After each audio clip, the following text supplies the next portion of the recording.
Yes, कल का अगर आपको याद होगा सर, रिफ्रैक्टिव इंडेक्स ऑफ सब कॉमन सब्सटेंसेज में ने बल्कि लोड आपका आया था, क्योंकि कल से नेट नहीं चल रहा था, तो नेट आज ही चला है 12 बजे। हाँ, तो 12 बजे के बाद मैंने वो लोड किया। एनी अब रिफ्रैक्टिव इंडेक्स अगर आपको याद होगा, सबसे पहले कल एयर का था, और एयर का रिफ्रैक्टिव इंडेक्स था 1.0003, और लास्ट में आपका क्या था, डायमंड, और डायमंड का जो आपका रिफ्रैक्टिव इंडेक्स था दैट वाज योर 2.42, और उसके साथ मैंने थोड़ा सा जोड़ा था कि diamond is the hardest substance in the world, और मोह स्केल के मिनरल्स के बारे में भी मैंने थोड़ा सा जियोलॉजी में आपका नाम, क्योंकि I was the student of the physics math and geology, PGM का था मैं स्टूडेंट, इसलिए थोड़ा बहुत मुझे याद। 12 अब आपने देखा होगा कि अगर कल का चार्ट अगर आपने देखा होगा, and we were talking about the refractive index common substances का, तो रिफ्रैक्टिव इंडेक्स ऑफ एयर जो था 1.00, यही था। श्योर, देख लो, चेक कर लो, खाली थोड़ा भी अगर गड़बड़ हुआ सर, ये 1 0 और था, खाली गर्दन मत हिलाइएगा। और लास्ट जो आपका था, लास्ट का मतलब आपका 14 नंबर जो था आपका, बीच में सफायर भी आया था, मैंने कहा था yellow sapphire, blue sapphire, Ruby आपका नाम। इसके बाद वो आपका 14 नंबर पे आपका डायमंड था, एंड डायमंड का जो रिफ्रैक्टिव इंडेक्स दैट वाज आपका, यानी कि it was the least one, और ये आपका it was the maximum reflection index था आपका। इसका मैक्सिमम का मतलब आपका क्या होगा, वेरी हाई रिफ्रैक्टिव इंडेक्स आप कहते हैं, याद रखिएगा आपका। क्लियर हो गया? तो इसमें आपको एक चीज जो है कि डिफरेंट टाइप ऑफ ग्लास भी अगर आपने देखा होगा, ग्लास का भी अगर आप करें, कल क्राउन ग्लास का आपने देखा था, फ्लिंट ग्लास का आपका देखा था, सफायर आपका ना वो आपका उसका आपने देखा था। तो इसमें भी आपका basically refractive index of glass जो आपका, अब मैं यहाँ पे बता दूँ, जो स्पेशल नोट पे आपका ना कि रिफ्रैक्टिव इंडेक्स ऑफ कांच जिसको आप ग्लास कहते हैं, इनकी रिफ्रैक्टिव इंडेक्स जो होती है 1.5 to 1.9 होती है। याद रखिए,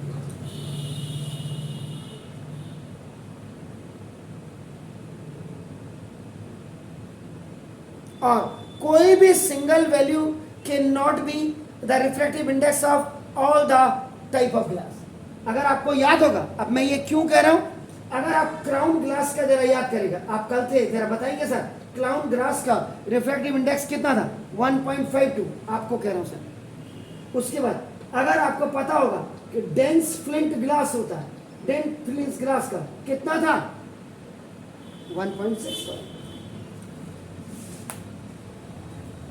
इसका मतलब डिफरेंट टाइप ऑफ ग्लास है, different chemical position, sorry, different types of glass have different chemical compositions होती है, due to which, जिसके कारण they have somewhat different values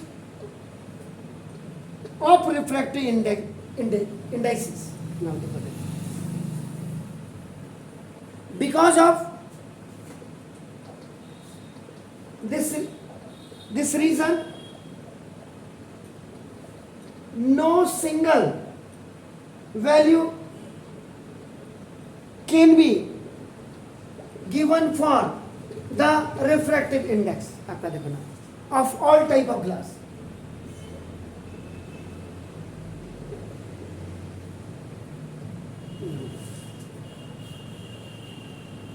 तो ग्लास के रिफ्रैक्टिव इंडेक्स आपके हो गए। अब इसी में यूजेस, पहले इसको लिखा दो, द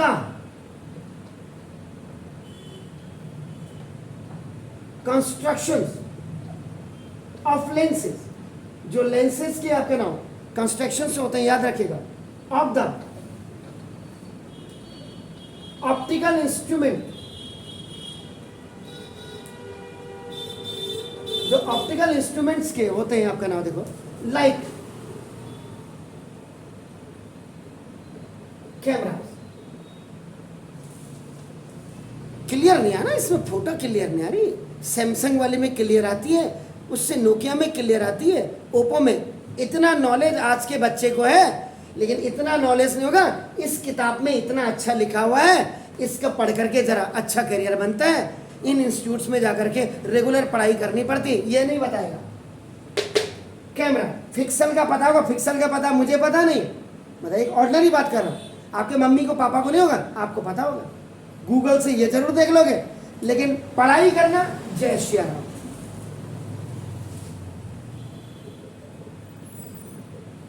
माइक्रोस्कोप, इसमें आपका यूज होता है।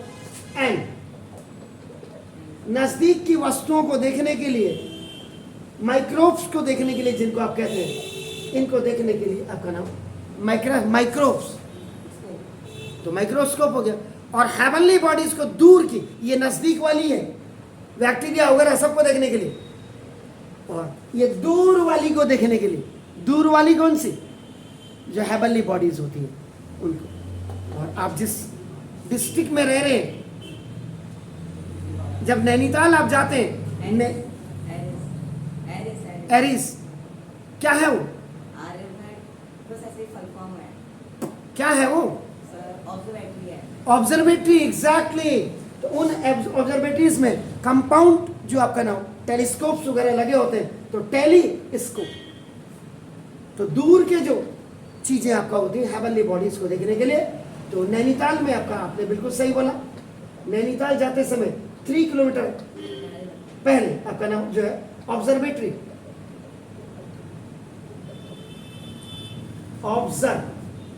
ऑब्जर्वेटरी, ये कुछ ऐसा है नैनीताल। तो यहाँ खगोल शास्त्री सारे यहीं बैठते हैं। लूनर इक्लिप्स, सोलर इक्लिप्स, आज ये तारा टूटा, वो टूटा, नया बना, हेवनली बॉडीज, इनका सारा जो रिसर्च स्टडी वगैरह सब ल्यूमिनस बॉडीज की करनी होती है, वो ऑब्जर्वेटरीज में ही आपका। तो नैनीताल में ये ऑब्जर्वेटरी है। इजट क्लियर? तो पहली चीज तो ये हो गया। इससे क्या होगा? Depend on the accurate knowledge, ये आपका नाम this of the refractive index of glass use for making lenses. ये इसके लिए आपका नाम, पहली चीज तो आपका ये हो गया।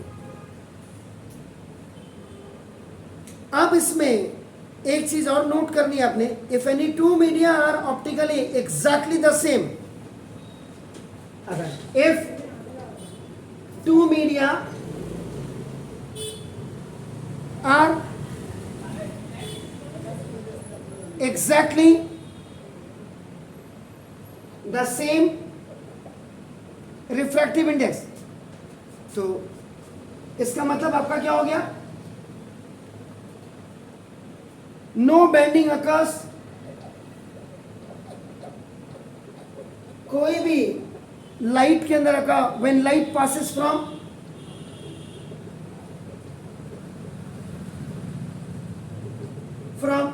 one medium to another medium, एक मीडियम से अगर दूसरे मीडियम में अगर आपकी लाइट पास हो रही होगी, तो वो आपका ना उसमें कोई भी बेंडिंग नहीं होगी, क्योंकि दोनों ही एक जैसे हैं आपका नाम देखो। या दूसरे शब्दों में आप कह सकते थे, if the refractive index of two media are equal, अगर दोनों के मीडिया के इक्वल है आपका नाम, तो उस समय then there will be no bending of light, light की कोई भी बेंडिंग नहीं होगी रेस के from one media when it pass to the another media. बिल्कुल जैसे आ रही थी वन मीडिया में वैसे, क्योंकि दोनों का रिफ्रैक्टिव इंडेक्स क्या है? सेम है। ये चीज आपकी होनी चाहिए। अब इसी में ही the ability of a substance या मीडियम, तो जो किसी भी सब्सटेंस की एबिलिटी होगी to reflect light is also expressed in terms of its optical density। तो किसी भी सब्सटेंस की अगर आपको उसकी योग्यता, उसकी कैपेबिलिटी, उसकी क्षमता अगर देखनी हो, एबिलिटी कि वो कितनी लाइट को रिफ्लेक्ट करता है, तो उसको जो एक्सप्रेस किया जाता है उसको कहा जाता है ऑप्टिकल डेंसिटी। इसका मतलब द ऑप्टिकल, अब यहां पे लिख देता हूं, तब तक आप इसको उतार दीजिएगा। द ऑप्टिकल डेंसिटी किसी भी सब्सटेंस की, ऑफ ए सब्सटेंस, किसी भी सब्सटेंस की जो ऑप्टिकल डेंसिटी होती है, याद रखिएगा, इज द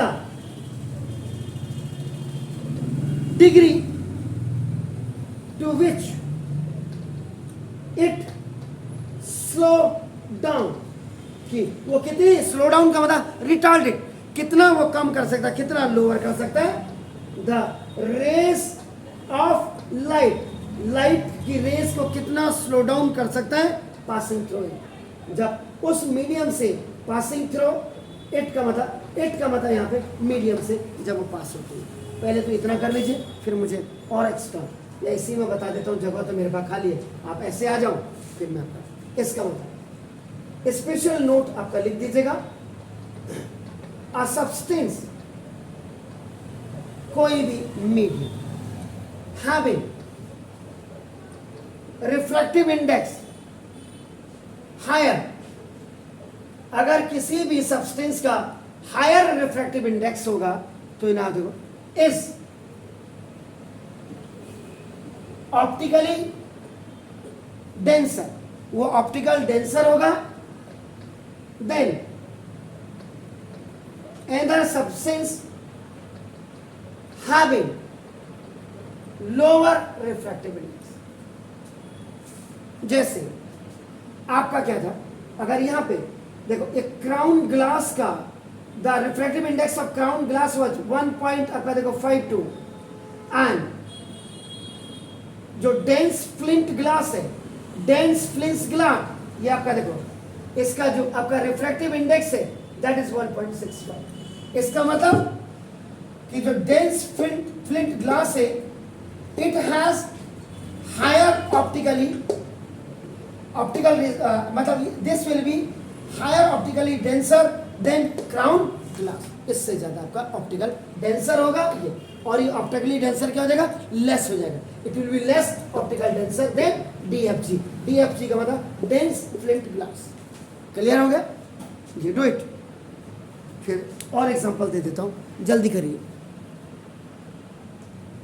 अब जैसे कई बार देखो, जैसे द कंस्ट्रक्शन ऑफ लेंसेज में आपका optical instruments like cameras, microscope या आपका टेलीस्कोप की आप बात कर रहे हैं। आपको मैंने अभी पूछा था कि टेलीस्कोप क्या होता है। The optical system of a telescope is similar to the compound microscope, जैसा होता है बिल्कुल वही होता है। जो telescope basically increase the angle, आपका एंगल इंक्रीज करता है which the object substance at the eye, जो आई पर आपका सब्सटेंस करता है। This increase the clarity of the image, image की क्लियरिटी को आपका नाम जो है इंक्रीज करता है। तो there are to fundamental different types of telescope, दो प्रकार के होते हैं, both design to aid in viewing the distant objects. अगर कोई आपको पूछता है तो अब आपने कहते हैं जब पंगा लेना ही तो जरा ढंग का पंगा लेना, आपका देखो तो टेलीस्कोप आपके भी आप दो टाइप्स के होते हैं। अगर टेलीस्कोप के बारे में आप बात करें तो दो प्रकार के होते हैं, एक आपका रिफ्रैक्टिंग टाइप आपका होता है, रिफ्रैक्टिंग टाइप, और एक आपका रिफ्लेक्टिंग टाइप आपका होता है। आपका नाम ये देखिए, अब कई लोग पढ़ाने का मतलब ये थोड़ा कि आपका नाम हो गया, चैप्टर हो गया, बस इतने में ही काम बन गया, नहीं। कम से कम बड़े बड़े इंस्टीट्यूशंस वालों को पूछ लिया करो जो वहां पढ़ रहे हैं, इतनी मोटी फीस देके। इसमें जो फर्स्ट, अगर आपने कहा कि रिफ्रैक्टिंग, मैं आपका जो रिफ्रैक्टिंग टेलीस्कोप क्या है, रिफ्रैक्टिंग, अगर रिफ्रैक्टिंग टेलीस्कोप की अगर आप बात करते हैं, विच यूजेस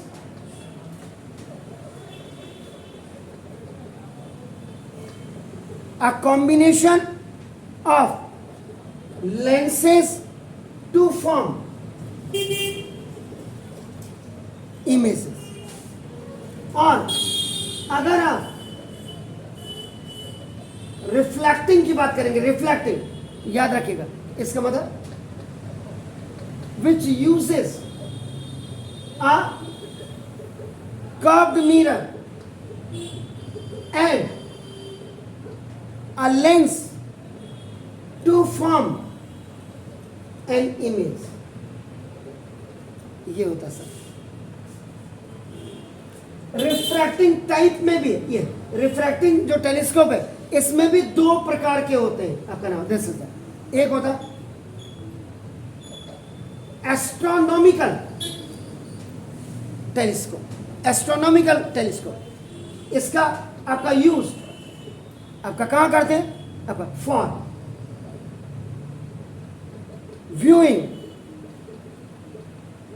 जो हेवनली बॉडीज को देखने के लिए या हेवनली ऑब्जेक्ट्स को देखने के लिए जिस टेलीस्कोप का आप यूज करते हैं, that is the astronomical telescope. दूसरा जो इसमें होता है, ये आपका this is the terrestrial TRR ESTR, this is the TRIL, क्या हुआ है, टेरेस्ट्रियल टेलीस्कोप, ये आपका नाम, it is use for viewing, यही टेरेस्ट्रियल ऑब्जेक्ट्स। क्या होती है ये, हेवनली ऑब्जेक्ट्स में और टेरेस्ट्रियल ऑब्जेक्ट्स में क्या अंतर है,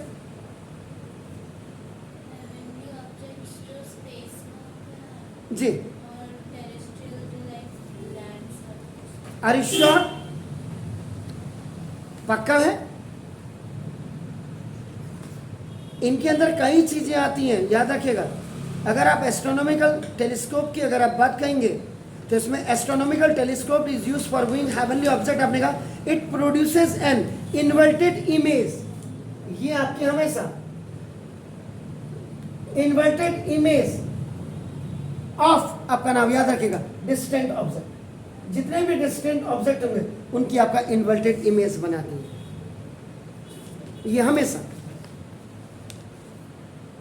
इसमें बहुत सारी चीजें आती हैं, इसमें न्यूटनियन टेलीस्कोप भी पहले आता था इनमें, अब आज पढ़ाई इतनी कर दी है, इन्हीं में आपका एंगुलर मैग्निफिकेशन आता है, इसमें सारी चीजें आपकी ना, कंपाउंड माइक्रोस्कोप की पहले प्रिंसिपल कंस्ट्रक्शंस आती थी, इनका आपका एंगुलर मैग्निफिकेशन आता था, आपका नाम। तो ये सारी चीजें जब अब आज तो जयराम जी का, सियाराम जी का सब खाली हो गया कि पास हो जा तो बस। मुझे लगता है कि ये सब बड़ी बड़ी कोचिंग वालों ने भी टाई अप किया होगा ना, इतने तक तुम पढ़ाओ, इतने के बाद हम पढ़ेंगे, तुम भी खाओ और हम भी खाएं।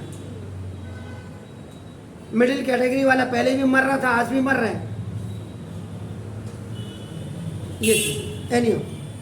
तो अब आप आ जाइएगा इसके बाद रिफ्रैक्टिव इंडेक्स में। अगर आपको ये थोड़ा सा ये जो मैंने बताया है ना, इसके अंदर इसको आप बड़े बड़े इंस्टीट्यूशंस में देख लीजिएगा आज, फिर दोबारा चेक कर लीजिएगा, इसकी डिटेल नहीं होगी। अब देखिएगा फिर रिफ्रैक्टिव इंडेक्स आ रहा है, रिफ्रैक्टिव इंडेक्स ऑफ, आपने अभी ग्लास बोला 1.52 ग्राउंड ग्लास का था, और रिफ्रैक्टिव इंडेक्स ऑफ अगर आप वाटर की बात करें तो 1.0003 था, 3 से पहले ट्रिपल जीरोस हैं, याद रखिएगा आपका नाम है। इसका मतलब क्या हो गया कि जो glass has a higher refractive index, glass का आपका हायर रिफ्रैक्टिव इंडेक्स था, आपका नाम देखो, देन वाटर, जी air, sorry, thank you. Water का क्या था, वाटर का, हाँ सॉरी, वाटर का तो 1.33 था, सॉरी ठीक हो, एयर का आप इसकी बात कर रहे हैं। इसका मतलब क्या हुआ कि glass is optically denser then air. हो गया जी क्लियर? अब अगर यहाँ पे वाटर कर देते हैं तो भी वाटर का आपका क्या, वाटर इज आपका refractive index, water is lesser than the reflecting in glass, तब भी वही होगा कि glass is optically denser than water. आपका क्लियर हो गया?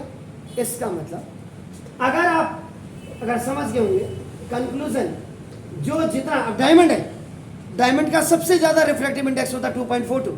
इसका मतलब diamond is the most optical denser then below, जितने उनसे नीचे जितने भी आ रहे हैं। आपका समझ है? सफायर से भी ऊपर ही है, रूबी से भी ऊपर ही है जी, कुछ बोले, टर्पनटाइन से भी ऊपर ही है, केरोसिन ऑयल से भी। मतलब जो कल आपने कॉमन सब्सटेंसेस का रिफ्रैक्टिव इंडेक्स, उसमें सबसे पहले क्या था, एयर था 1.0003 से, और लास्ट आपका 14 में क्या था, डायमंड था। तो सबसे ऑप्टिकली डेंसर आपका कौन होगा, डायमंड होगा। Is it clear? इसका मतलब आपका क्या होगा कंक्लूजन में, higher the refractive index of a substance, जिस सब्सटेंस का जितना हायर आपका रिफ्रैक्टिव इंडेक्स होगा, याद रखा, तो more it will change the direction of beam of light, ये beam of light passing through it.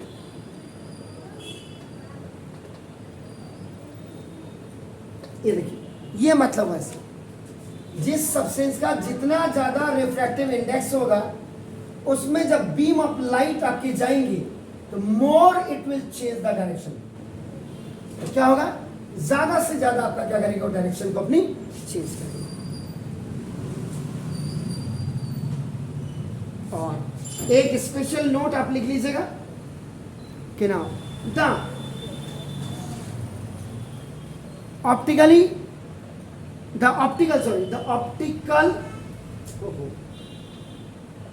density of a substance is different from its mass density। Optical density से आपका नाम mass density आपकी substance की different होती है, याद रखिए।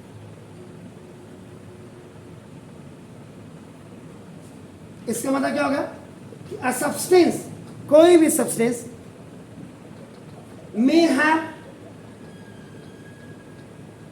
a higher optical density, अगर उसकी किसी भी सब्सटेंस की अगर हायर ऑप्टिकल डेंसिटी होगी, देन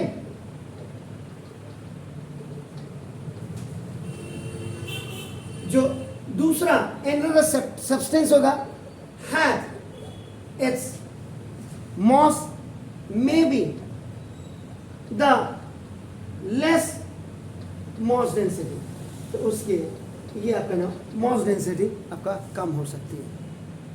अब जैसे आप कहेंगे सर हमारी समझ में नहीं आया, अब आप कहेंगे जरा देखिएगा, कल का एक एग्जांपल ले लीजिएगा। केरोसिन का रिफ्रैक्टिव इंडेक्स कितना था, 1.44। जरा आप देखिए आपका नाम, ठीक है। वाटर का रिफ्रैक्टिव इंडेक्स कितना था, 1.33। चेक कर लीजिएगा, आपके पास डाटा है, इनके पास नहीं होगा। इसका मतलब क्या हो गया कि kerosene is optically denser than water. Water से ऑप्टिकली डेंसर होगा आपका नाम, is it clear? Then water through its though its mass density is less than, kerosene की तो वाटर से ऑप्टिकल डेंसिटी ज्यादा होगी, ऑप्टिकल डेंसिटी ज़्यादा हो, लेकिन मॉस डेंसिटी आपकी केरोसिन की वाटर से कम होगी, ये याद रखिएगा। क्लियर हो गया सर? क्लियर? तो इसी में अब और चीजें आपकी आएंगी, उसमें भी डिस्कस कर लेते हैं। ये है, इसके बाद क्या लिखा है? Pardon? Less than water, denser than water, or then another substance has its maybe the less mass density. अब इसमें कल आपका रिफ्रैक्शन ऑफ लाइट आप पढ़ेंगे, और इसमें भी वही कि आप कैसे ऑब्टेन करते हैं, और मिरर में बेसिकली जो आप पढ़ते हैं, तो मिरर में आपने क्या क्या चीज़ें पढ़ते हैं, आपने क्या क्या पढ़ा अभी तक मिरर में? पोल पढ़ा था, याद होगा, प्रिंसिपल एक्सिस भी पढ़ी थी, सेंटर ऑफ कर्वेचर भी पढ़ा था, और सेंटर ऑफ कर्वेचर के बाद रेडियस ऑफ कर्वेचर भी पढ़ा था आपने, प्रिंसिपल फोकस भी पढ़ा था, प्रिंसिपल फोकस के साथ साथ आपने फोकल लेंथ भी आपने पढ़ा था। लूमिंग और मिराज के बारे में भी किसी ने आपको बताया? किसी ने नहीं बताया? ओके, चलिए। तो इसमें लॉज ऑफ, मैंने लॉज ऑफ रिफ्रैक्शन बता दिया ना, ठीक है। कल थिन लेंसेज के बारे में आप कर रहा हूँ, कन्वर्जिंग लेंस जिसको आप कन्वेक्स लेंस कहते हैं, और डाइवर्जिंग लेंस जिसको आप कनकेव लेंस कहते हैं, ये पढ़ाने के साथ साथ इसमें जैसे वहाँ पोल होता था, यहाँ ऑप्टिकल आपका सेंटर हो जाएगा, क्योंकि मैंने कहा था अगर खाली सिंगल हाथ होगा, सिंगल है, either that is a right और left whatever is there, तो ये आपका मिरर का काम करेगा, मिरर। अब इसमें बल्जिंग इन पे either you are just polishing the bulging in surface और द बल्जिंग आउट, ये आप पे है, आइदर यू आर मेकिंग आपका वट एवर कॉन्केव बना रहे हैं, कन्वेक्स बना रहे हैं। लेकिन जब दो को आप दोनों हाथ ये नमस्ते आप करते हैं, ये नमस्ते को थोड़ा सा आप ऐसे कर देंगे, तो this is the convex lens हो जाएगा, कन्वेक्स लेंस, जिसकी चर्चा हम कल करेंगे। और अगर ऐसे उल्टे कर देंगे आप, तो ये आपका कनकेव बन जाएगा, यानी कि दो हाथों को नमस्ते इस कन्वेक्स, और उल्टे हाथ को आप कर देंगे। इनमें दोनों में what is the main difference, कि इसमें इसके जो एजेस होते हैं, एजेस आर वेरी थिन, और इसकी जो एजेस आपका ये क्या होते हैं, थिक होते हैं। ये बीच में आपका एट द सेंटर आपका ना, ये थोड़ा सा आपका थिक होगा, ये आपका क्या होगा, थिन होगा, दोनों। बाकी वो तो कल हम डिस्कस कर लेंगे। आज रिफ्रैक्टिव इंडेक्स को आप क्लियर कर लीजिएगा।